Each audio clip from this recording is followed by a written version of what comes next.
Gigunting sa mga enforcer sa City Transport and Traffic Management Office kon CTTMO kining PUVID nga wala na marinyo sa driver nga nasakpan sa gilusag operasyon sa taga CTTMO sa mga nag-unang kadalanan sa Davao City. Kagahapon Hunyo 25, 2025, 103 ka mga PUVIDs ang nasakpan nga expired o gipasagdan o wala girenew. Sumala ni Jess Pendulat Sisay ang team leader sa operasyon sa CTTMO. So amo na nagikuan gipandakop kay kumita rin sa wala na nag-renew ang uban. So mo na ang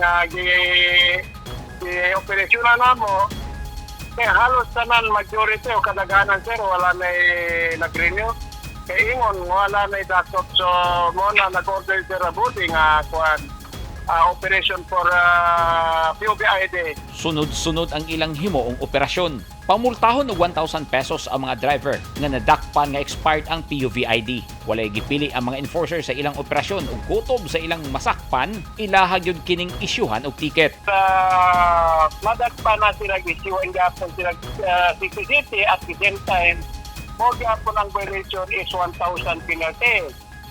So pag-renew na nila is mabayaran nila ang penalty nila. Kung di nila bayaran, biligyan po nila sa rin ng PUVID. Himuon sa CTTMO ang operasyon sulod sa napulo ka adlaw kay mao kini ang gihatag nga mando ni CTTMO Chief Junicio Abude. Mao nga adlaw-adlaw sab nga naa sa mga target nga area ang mga enforcers.